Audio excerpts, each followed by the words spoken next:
everybody. I'm planning on finishing up my plowing today in this video, and then we have a video of Brenda catching one of our cows calving, and then also a short clip of me and Brenda getting the Colts without any halters. So stick around and watch all that. I've been plowing mostly with the two blacks and Lady, and but today I'm trying something a little bit different right at the moment. I had been plowing with put Bill in the middle and Lady and Buck, and that worked okay, but now I am swapping Lady out for Ken, and Ken is tied to the wagon, and I'm just unhitching Lady and I'm going to take her over and let her be hitched to the wagon while I take Ken. It's really good to swap these horses all around different spots, and so that's what I'm doing. It gives them a break from plowing, and it also teaches them to be able to work in all different positions. I have had over the years probably the worst trouble of getting the center horse to work good. To me, that seems to be the hardest horse to work properly. Those that are in the furrow are fairly easy. They get the hang of it really fast.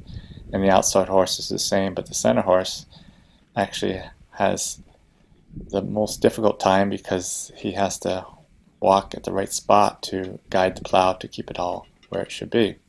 So I usually have Ken in the center, but I wanted to try Bill because he is actually the most aggressive horse I have, and I thought it would work good with him in the center, and it did. I worked him all the last part of this field with him doing the center work, and he did pretty good.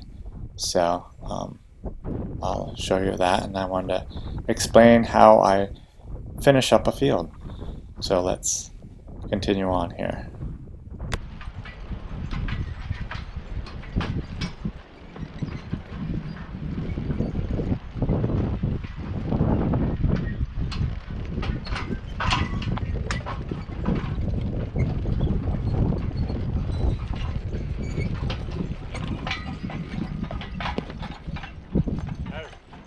If you noticed, I hollered ho to the horses, but I did not tell them to back up. I just used my lines to back them up. If I say back to Buck, he backs up too fast and steps over the whipple tree, so I try to avoid that. I have been plowing about 7 or 8 inches deep on this field.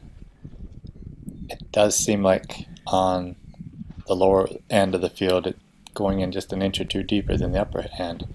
But anyways, I have been noticing a lot of worms in my plowed ground, which is really good to see. I haven't sprayed for quite a few years now, and I think by spraying it kind of kills the worms off, and so that's kind of good to see that they're back again. So we're just about at the end of this field that I'm going to plow for this year, and then I'll show you how I finish it off. What I've done on this plow is I put a pair of vice grips right on the spot where the lever comes back to drop the plow, so I know, so it always drops into the same hole, and that works really good. But my last furrow down through here, I want to just just plow it very shallow, so I put my lever like 5 or 6 notches below where I normally would put it. So as I'm plowing, it's actually just skim plowing. It's only going in 3 or 4 inches instead of 8 inches.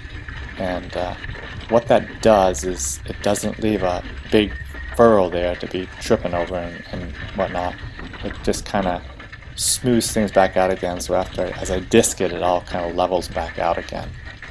The problem with this is, even though it plows quite nicely with this skim furrow that I'm doing, it's still showing some grass, as you can see, and also there's not a lot of dirt there, so when you disc it, you're actually breaking into the sod, so it's a little bit grassy in that spot, but it still works pretty good, and it levels things out, so you don't have that big furrow to be tripping on and whatnot. And then next year I will continue plowing, and I'll just start fresh.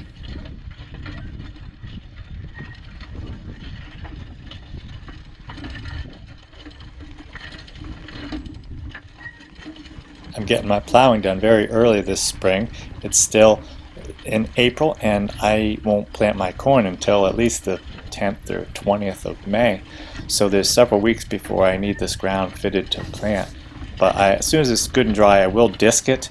And then if there's time between now or then and planting, I'll go over it again probably with the spring tooth just to keep any weeds that are popping up to knock them down. Because I don't spray it, I cultivate it. So I need to keep the weeds down as much as possible.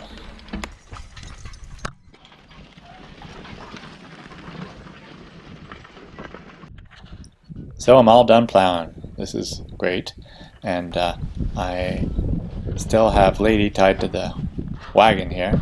So I don't want to walk back and get her, so I just untie her from the wagon and bring her right over and tie her right onto the back of the plow. I don't see why she can't go back with us just like this.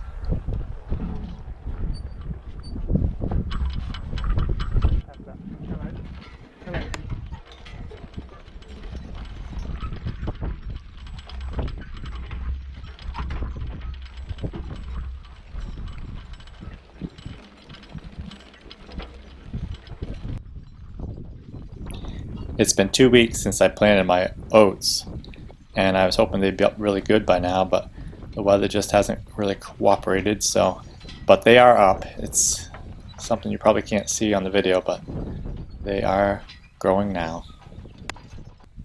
I get back to the barn and I decided I better wash my plow off a little bit. It's kind of muddy back there, so it's getting pretty muddy. So I still have to plow the garden with the plow, but that I'm not sure when I'll do that, so I just decided to get some of the mud off it.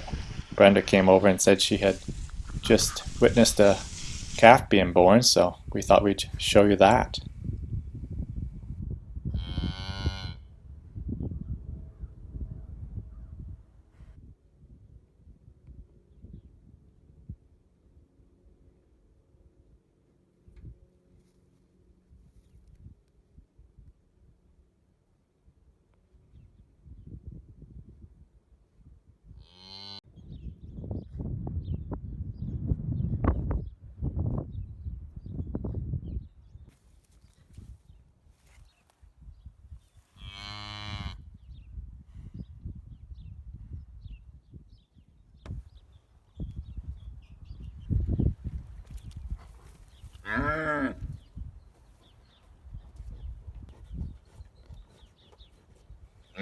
It was a good birthing for this cow. This is a cow that I have been thinking about getting rid of. Her front teats are so big, half the time the calves can't even suck on them, so they just suck on the hind ones, which is fine, but I could run into some troubles with mastitis and whatnot with that cow, so this will probably be her last year with us. Here we are the following day, perfectly healthy calf. Been drinking good, but she got on the wrong side of the electric fence, so I had to push her across. She got zapped a couple times in the process, but that's what happens. It teaches them not to cross the electric line.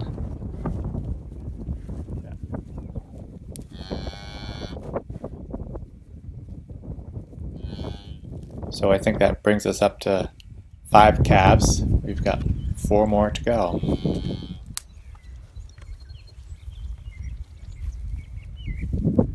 So that evening, Brenda and I went out to get the Colts and realized we didn't have the halters with us. We grabbed the ropes and didn't even grab the halters. So we had to do something about that.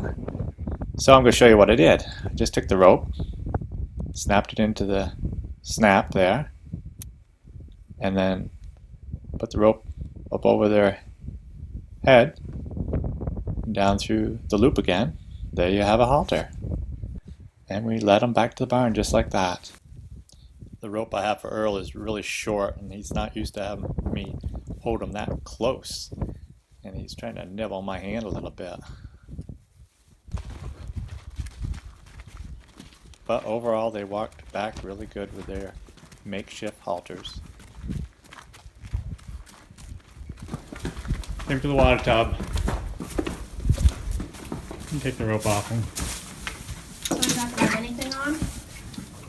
Not to get the halters. over there. Okay.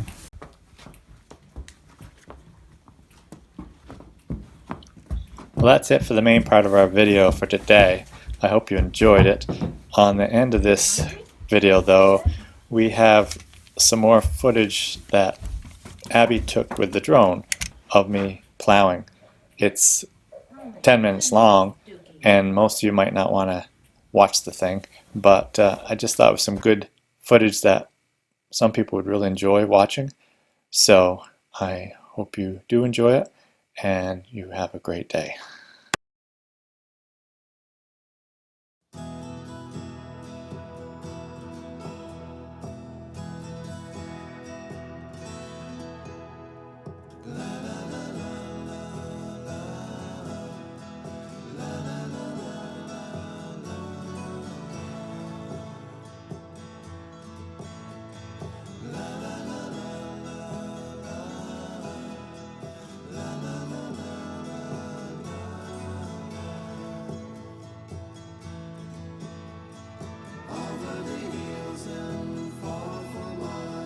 She's waiting for love to be realized. I'll send her